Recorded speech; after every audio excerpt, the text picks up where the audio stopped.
할렐루야.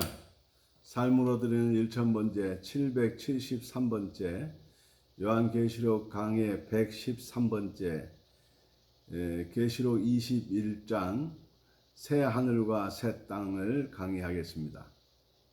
첫 번째 새 하늘과 새 땅이란 1절에 또 내가 새 하늘과 새 땅을 보니 처음 하늘과 처음 땅이 없어졌고 바다도 다시 있지 않더라. 아멘. 새 하늘과 새 땅은 그리스도께서 철장으로 만국을 다스리는 시기하고는 완전히 다른 시기입니다. 철장을 가지고 다스리는 시기와는 다르다. 그 말은 철장으로 다스리는 시기에는 헌 하늘과 헌 땅이 있었다. 지금은 새 하늘과 새 땅이다. 그래서 다르다는 겁니다. 헌 하늘과 헌 땅은 우리가 지금 보고 있는 하늘과 땅입니다.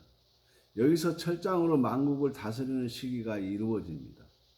그런데 그것이 끝나면 정리할 것 정리하고 나면 어떻게 되는가? 새 하늘과 새 땅이 펼쳐집니다. 우리가 영원히 하늘에서 산다고 하면 새 하늘과 새 땅이라고 하면 안 되고 새 하늘이 만들어졌다 하면 됩니다. 그런데 왜 땅이라고 했는가? 땅에서 산다. 새 땅이 만들어진다. 그 말입니다. 처음 하늘과 처음 땅이 어떻게 없어지는가? 해답이 베드로후서 3장 10절과 13절에 있습니다. 자, 그러나 주의 날이 도둑같이 오리니 그 날에는 하늘이 큰 소리로 떠나가고 물질이 뜨거운 불에 풀어지고 땅과 그 중에 있는 모든 일이 드러나리로다. 이 모든 것이 어떻게 풀어지리니 너희가 어떠한 사람이 되어야 마땅하냐? 거룩한 행실과 경건함으로 하나님의 날이 임하기를 바라보고 간절히 사모하라. 그날에 하늘에 불이 타서 풀어지고 물질이 뜨거운 불에 녹아지려니와 우리는 그의 약속대로 의가 있는 곳인 새 하늘과 새 땅을 바라보도다. 아멘. 모든 것이 뜨거운 불에 풀어진다. 다 분해되고 없어진다고 하는 것입니다. 계시록 21장 1절에 없어지고 이 단어는 창세기 1장 1절에 창조하다와 병행 단어입니다. 창세기 1장 1절이 시작이다 그러면 계시록 21장 22장이 또 다른 시작입니다. 이 병행입니다. 창세기 1장 1절을 창조하고 계시록 21장 1절이 없어지고 그러면 계시록을 하는 어떤 이들이 리모델링 한다라고 하는 사람들이 생각보다 많습니다. 그런데 리모델링이라고 얘기하면 안 됩니다. 창조하다가 무에서 유를 창조하는 겁니다. 그런데 그것이 없어지고 유에서 무입니다. 이게 병행입니다.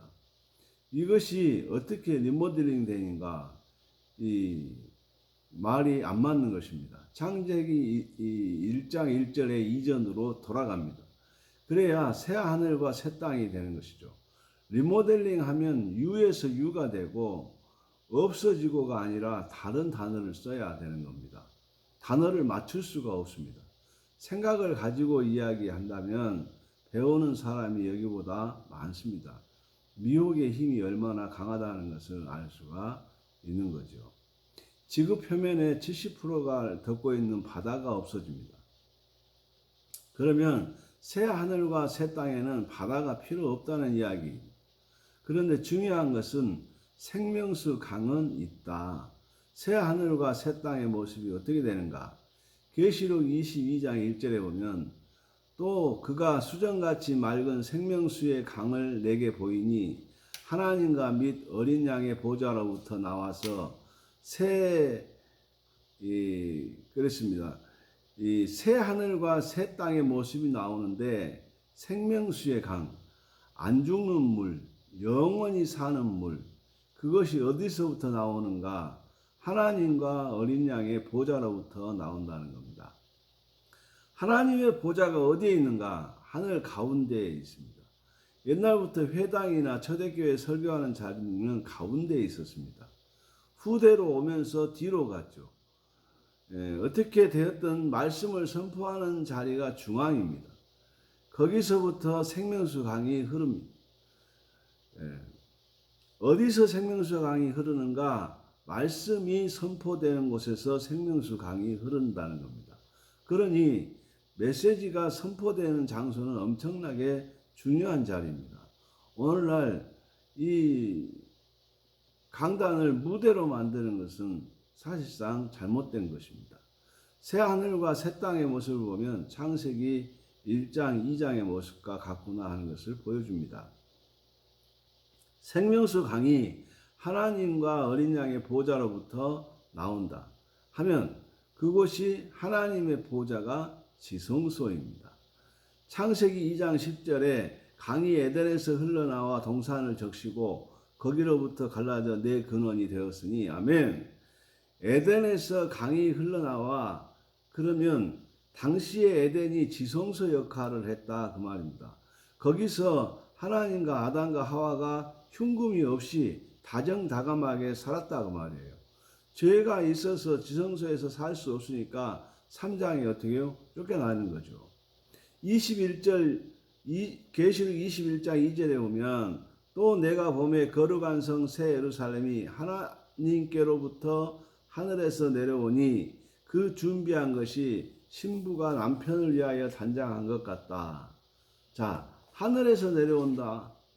무엇이? 새 하늘과 새 땅이 하늘에서 내려오는 겁니다. 거룩한 성 새 예루살렘이 땅으로 내려옵니다. 이것이 정육면체입니다. 땅 위에 하나님의 지성소가 땅 위에 앉는다. 그곳에 하나님이 계시기 때문에 거룩한 성이라고 부른다. 창세기로 말하면 에덴이다. 그때 하나님이 계셨고 에덴에 같이 있다가 죄가 있으니까 밖에서 숨습니다.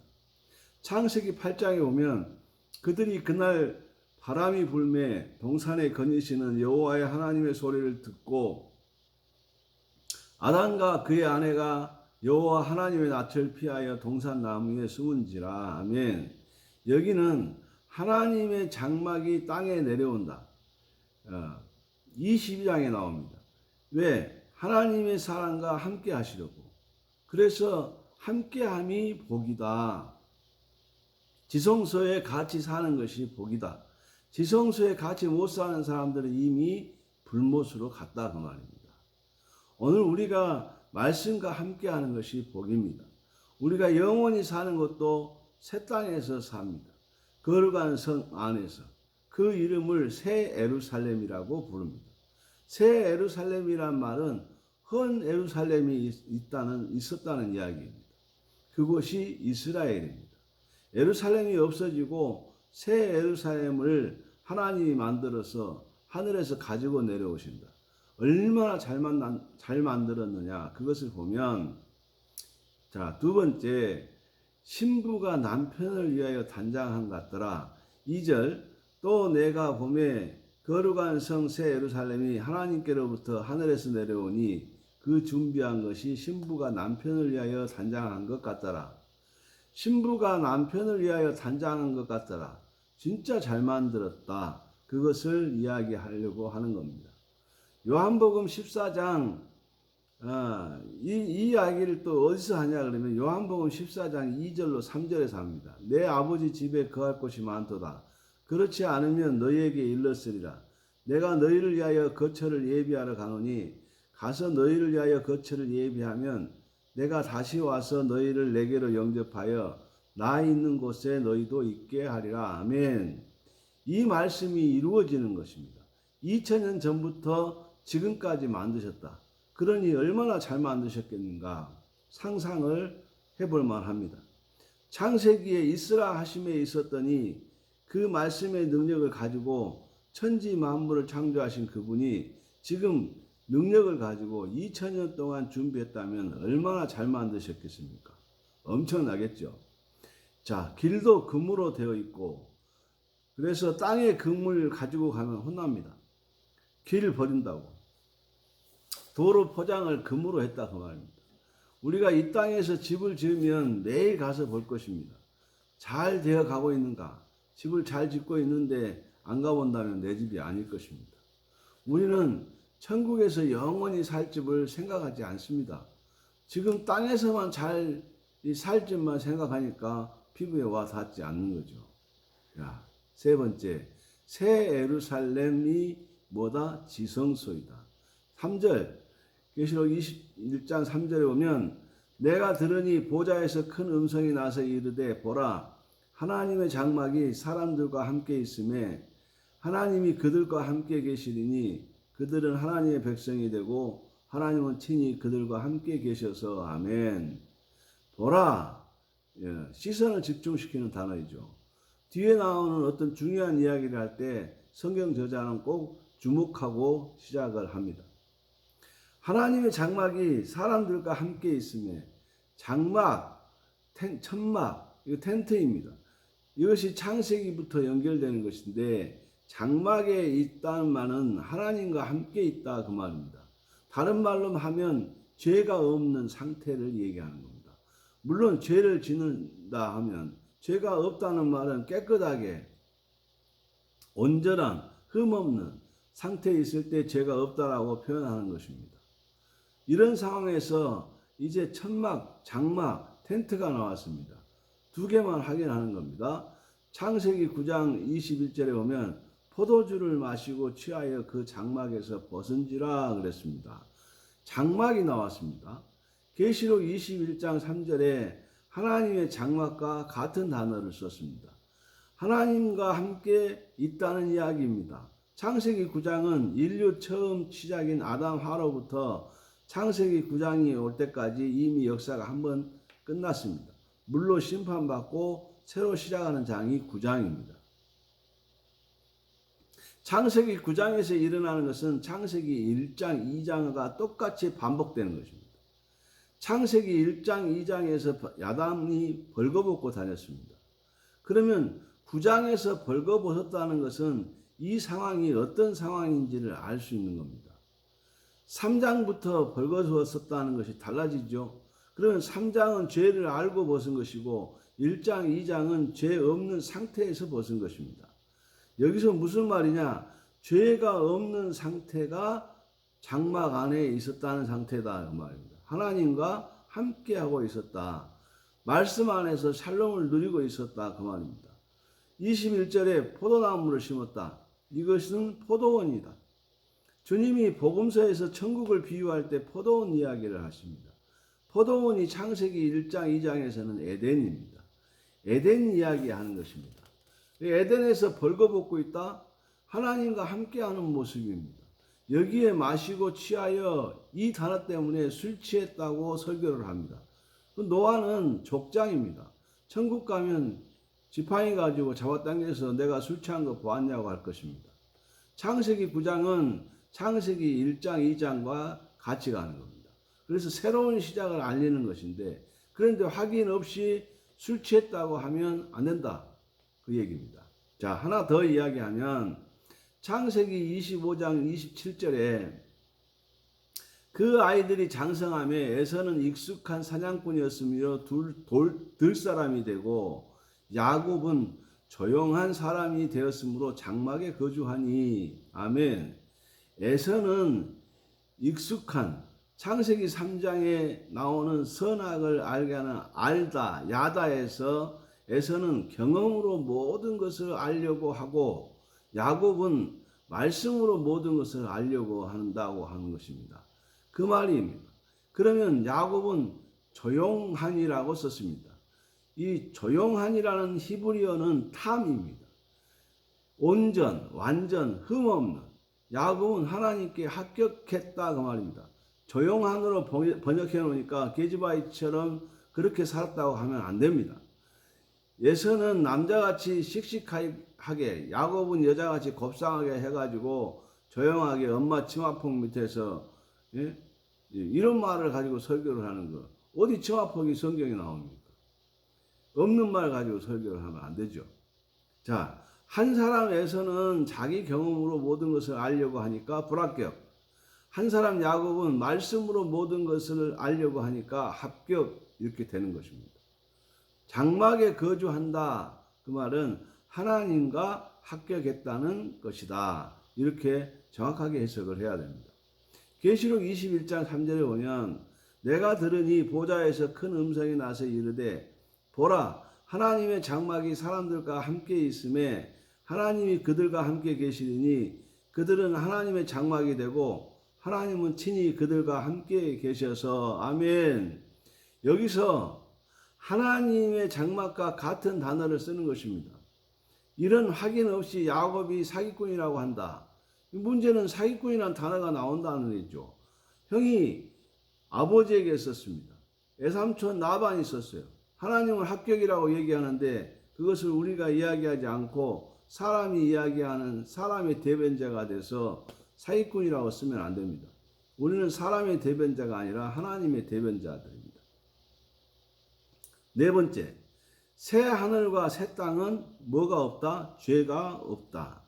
4절, 모든 눈물을 그 눈에서 닦아주시니 다시는 사망이 없고 애통하는 것이나 곡하는 것이나 아픈 것이 다시 있지 아니하리니 처음 것들이 다 지나갔음이라. 아멘. 새 하늘과 새 땅은 죄가 없습니다. 더 이상 새로운 창조는 더 이상 죄가 존재하지 않는다는 겁니다. 죄가 없음으로 인하여 무엇이 없어지느냐? 4절에 눈물, 사망, 애통하는 것, 곡하는 것, 아픈 것이 있지 않다. 왜? 죄가 없기 때문입니다. 기쁨의 눈물은 죄이고 슬픔의 눈물, 사망, 애통, 곡, 아픔 이런 것들이 죄의 결과들이라는 겁니다. 이것을 안다면 우리는 최선을 다하여 죄를 안 지으려고 노력을 해야 합니다. 죄를 짓지 않는다는 것은 물론 불가능하겠지만 노력은 해야 된다는 거죠. 5번째, 만물을 새롭게 함.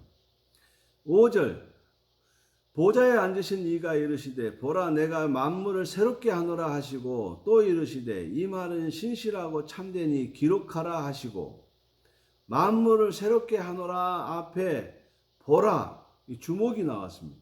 시선을 집중시키고 있어요.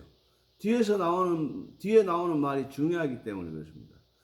만물을 새롭게 하노라. 이 말이 와닿지 않을 것입니다. 이사야 65장 17절에 보라 그랬죠. 내가 새 하늘과 새 땅을 창조하나니 이전 것은 기억되거나 마음에 생각나지 아니할 것이다. 아멘. 새 하늘과 새 땅은 너무 좋아서 하늘과 헌 하늘과 헌 땅에 살 때에는 기억이 한 건도 안 나는 겁니다. 포맷되는 거죠. 우리 평생 살았던 기억을 포맷하는 겁니다. 기억을 다 지워버린다는 거예요. 만약에 천국에서 만나면 기억이 다 안 날 것입니다. 기억이 안 나기 때문에 사는 것이죠. 만약에 괴롭혔던 거, 도와주고 도움 받았던 거 이거 기억나면 지옥되는 겁니다. 땅도 안 보이고 보지도 못합니다. 자, 만물을 새롭게 한다. 모든 것을 포맷한다. 들어가는 것만 있고 나오는 것은 없다. 종도 없고 주인도 없고 새 예루살렘에 무조건 들어가야 된다 하는 얘기입니다.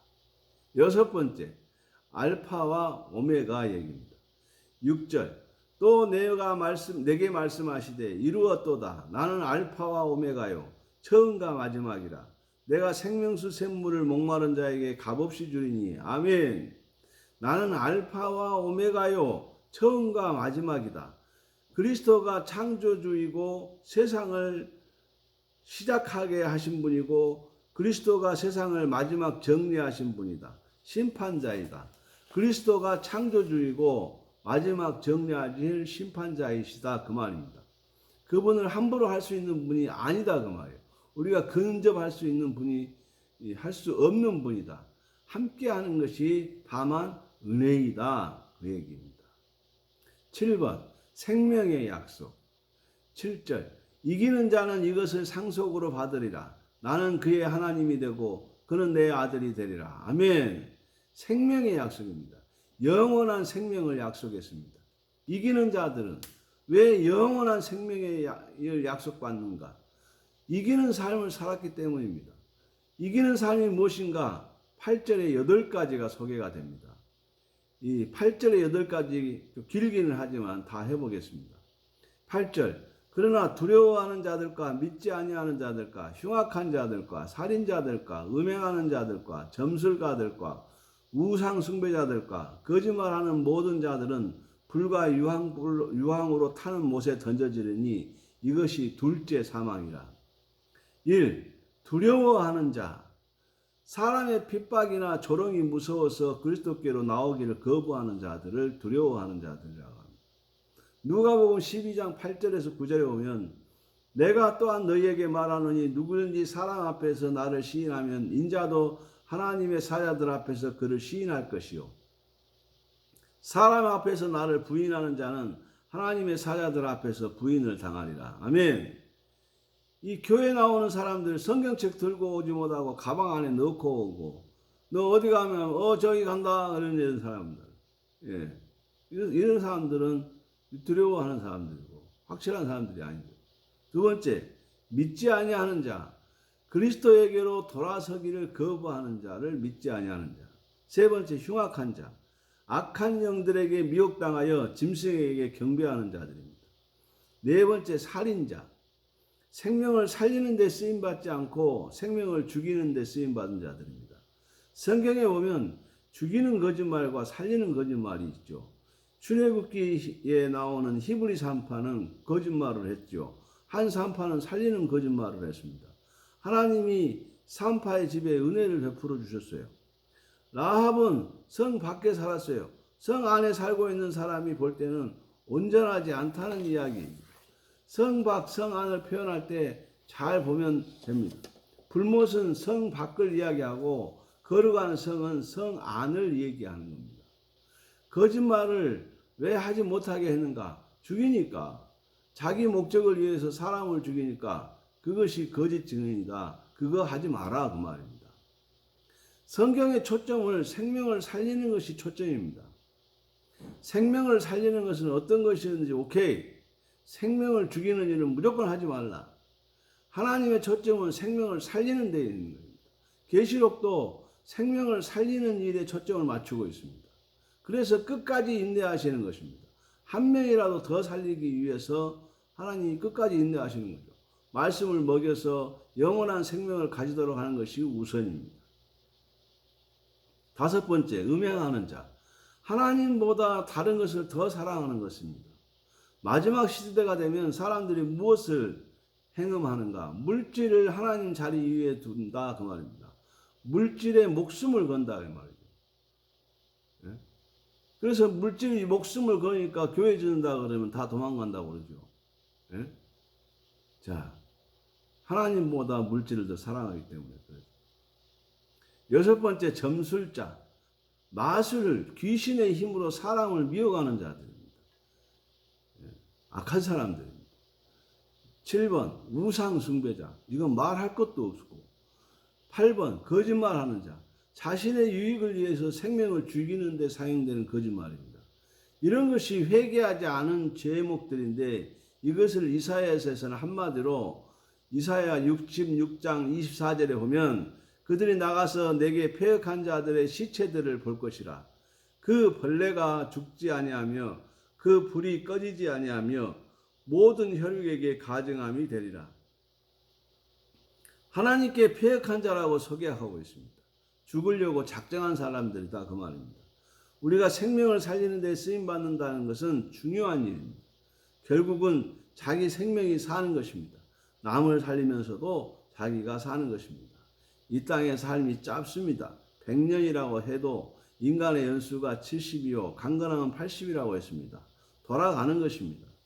80이 넘어서면 90이면 80이 넘어 90이면 10년은 나를 위해 산 것이 아니고 10년 못 살다간 그 사람을 위해서 살아주는 것입니다. 이것이 인생입니다. 돌아가는 것이에요. 생명을 주신 그분에게로 돌아가는 것이에요. 악한 영들이 계속 간다고 미혹을 하는 건데 오늘 돌아가는 겁니다. 9절, 7 대접을 가지고 7 재앙을 담은 7 천사 중 하나가 나와서 내게 말하여 이르되 이리 오라. 내가 신부 곧 어린 양의 아내를 내게 보이리라 하고 천사가 요한에게 어린 양의 아내를 보여줍니다. 어린 양의 아내가 누구인가? 10절 성령으로 나를 데리고 크고 높은 산으로 올라가 하나님께로부터 하늘에서 내려오는 거룩한 성 예루살렘을 보이니 했습니다. 무엇을 보았는가? 하나님께로부터 하늘에서 내려오는 거룩한 성 새 예루살렘을 보았다는 겁니다. 하늘에서 내려오는 땅입니다. 땅에 새 예루살렘을 보았다. 이것이 신부입니다. 예루살렘이 신부입니다. 오늘날 교회가 신부입니다. 우리가 그분의 신부입니다. 그런데 새 도성 예루살렘은 하늘에서 내려옵니다. 이것은 사람이 만든 것이 아닙니다. 이것을 다니엘은 무엇이라고 얘기했냐면 다니엘서 2장 34절에 또 왕이 보신즉 손대지 아니한 사람의 손으로 하지 아니하고 뜨인 돌 아니한 돌이 나와서 신상의 철과 진흙에 발을 쳐서 부서뜨리매 45절 손대지 아니한 돌 사람의 손으로 하지 아니하고 산에서 뜨인 돌 이 산에서 나와서 새와 녹과 진흙과 은과 금을 부서뜨린 것을 왕께서 보신 것은 크신 하나님이 장래의 일을 왕께 알게 하신 것이라 이 꿈은 참되고 이 해석은 확실하니이다 하니 아멘. 사람의 손으로 뜨이지 아니한 돌이라고 했습니다. 이것은 사람이 만드는 것이 아니라 하나님이 직접 손으로 만드신 것이다. 하나님께서 우리를 위하여 신부를 위하여 직접 만드셨다. 그러니 얼마나 정교하게 잘 만들으셨겠습니까? 자, 이제 우리가 영원히 살게 될 새 예루살렘의 모습을 보면 12절에 14절 보면 크고 높은 성곽이 있고 12문이 있는데 문에 12천사가 있고 그 문들 위에 돌 위에 이름을 썼으니 문들 위에 이름을 썼으니 이스라엘 자손 12지파의 이름이라. 동쪽의 세 문, 북쪽의 세 문, 남쪽의 세 문, 서쪽의 세 문이니 그 성곽에는 12기초석이 있고 그 위에는 어린 양의 12사도의 12이름이 있더라. 아멘. 첫째, 12문 위에 12지파의 이름이 있습니다. 문 위에 전체 지성소입니다. 새 예루살렘입니다. 문이 있다는 거죠. 문 위에 12지파의 이름이 있고 둘째는 12기초석에 12사도의 이름이 있습니다. 문 사이에 신약의 12사도의 이름이 있는 겁니다. 신약, 구약, 성도들을 대표하는 문패들입니다. 합해서 24장로라고 부릅니다. 우리는 신약 때 성도이니까 12사도의 이름을 보면서 저기 우리 집이네 안다는 이야기입니다. 자, 12사도의 이름이 나오면 혼란이 올 수도 있죠. 한 명이 죽음으로써 마띠아를 뽑았습니다. 그런데 마띠아도 있고 사도 바울이 또 나도 사도다 그랬으니까 하나님께로부터 직접 사도를 받았다고 하면 그러면 사도가 13명이 되지 않습니까? 그러면 마띠아가 들어가는가 바울이 들어갈 것인가 우리가 알 수가 없겠죠. 그것은 오직 누구에게 달려있다? 하나님께 달려있다. 괜히 이것 가지고 고민할 필요 없다. 오늘 계시록 21장을 함께 나눠 보았습니다. 우리 하나님께서 우리를 위하여서 거룩한 성새 예루살렘을 예비하시고 우리에게 이 땅에 내려 보내주시고 우리를 신부처럼 맞이해 주신다는 겁니다. 자, 우리는 최선을 다해서 신앙생활 잘하고 그곳의 주인공 되시기를 주의 이름으로 축복합니다. 기도하겠습니다. 하나님 감사합니다. 오늘도 귀하고 복된 말씀 주셨습니다. 계시록이 끝나가고 있습니다. 이제 이 말씀 가운데서 우리가 산 소망을 얻게 하시고 그래서 신앙생활을 더 잘할 수 있도록 은혜를 주시옵소서. 예수님 이름으로 간절히 축복하고 기도하옵나이다. 아멘. 아멘. 감사합니다.